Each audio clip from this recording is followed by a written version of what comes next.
Doctor గారు నేను chicken మానేశాను, మటన్ మానేశాను, చేపలు మానేశాను, గుడ్లు కూడా తినట్లేదు, అయినా ఒక్క కిలో కూడా తగ్గలేదు. ఈ మాట నేను చాలా తరచుగా వింటుంటాను. కొంతమంది ఇంకో ముందుకు అడుగు వెళ్ళి నేను స్వీట్స్ కూడా పూర్తిగా మానేశాను డాక్టర్ గారు అంటారు. అప్పుడు నేను ఒక ప్రశ్న అడుగుతాను. అయితే మీరు బరువు ఎందుకు తగ్గాలి అని.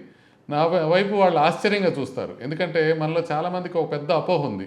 చికెన్ మానేస్తే బరువు తగ్గుతామని, మటన్ మానేస్తే సన్నబడిపోతామని, స్వీట్స్ మానేస్తే పొట్ట తగ్గిపోతుందని.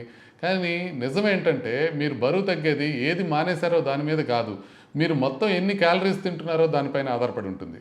నమస్తే, నేను డాక్టర్ ఎంఎస్ఎస్ ముఖర్జీ.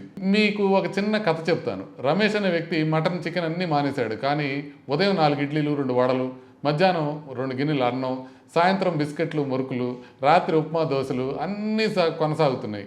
ఒక నెల రోజుల తర్వాత వచ్చి డాక్టర్ గారు నేను పూర్తిగా వెజిటేరియన్ అయ్యాను, అయినా బరువు ఎందుకు తగ్గలేదని అడిగాడు. అప్పుడు నేను అన్నాను, మీరు వెజిటేరియన్ అయ్యారు కానీ మీ క్యాలరీస్ వెజిటేరియన్ కాలేదని. అదే అసలు విషయం. మన శరీరానికి చికెన్, మటన్, స్వీట్, వెజిటేరియన్ అనే పేర్లు తెలియవు. దానికి తెలిసింది ఒక్కటే, ఎన్ని క్యాలరీస్ లోపలికి వెళ్ళాయి, ఎన్ని క్యాలరీస్ బయటకు వెళ్ళాయి, అంతే. చాలామంది చికెన్ మానేస్తారు కానీ దాని బదులు ఇంకొక 2 గరిటెల అన్నం ఎక్కువ తింటారు. స్వీట్స్ మానేస్తారు కానీ 4-5 బిస్కెట్లు ఎక్కువ తింటారు. మటన్ మానేస్తారు కానీ పల్లీలు, చిప్స్, మిక్చర్ ఇట్లాంటివి తింటారు. అప్పుడు ఏమవుతుంది, క్యాలరీస్ తగ్గవు, కొన్నిసార్లు ఇంకా పెరుగుతాయి. అందుకే మన వెయింగ్ మెషిన్ అయితే కదలదు. సరదాగా ఒక మాట చెప్తాను, మీరు చికెన్ మానేశారు కాబట్టి మీ బరువు బయటపడి పారిపోదు. అలాగే స్వీట్స్ మానేశారు కాబట్టి మీ పొట్ట సిగ్గుపడి లోపలికి వెళ్ళదు. మొత్తం క్యాలరీస్ తగ్గితేనే బరువు తగ్గుతుంది. అదే సైన్స్. కొందరు ఏమంటారంటే నాన్ వెజ్ తింటూనే కొంతమంది బరువు తగ్గుతూ ఉంటారు.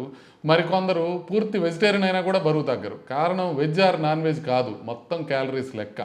కాబట్టి ఈరోజు ఒక్క విషయం గుర్తుపెట్టుకోండి, చికెన్ మానేస్తే కాదు, క్యాలరీస్ తగ్గిస్తేనే బరువు తగ్గుతుంది. స్వీట్స్ మానేస్తే కాదు, మొత్తం ఆహారం నియంత్రిస్తేనే బరువు తగ్గుతుంది.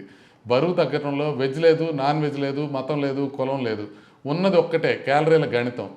ఈ వీడియో కనుక మీకు ఉపయోగకరంగా అనిపిస్తే మీ కుటుంబ సభ్యులకు, బరువు తగ్గడానికి ప్రయత్నిస్తున్న మీ స్నేహితులకు తప్పకుండా షేర్ చేయండి, సబ్స్క్రైబ్ చేసుకోండి. ఇలాంటి సైన్స్ ఆధారిత ఆరోగ్య సమాచారానికి నన్ను ఫాలో అవ్వండి. నమస్తే.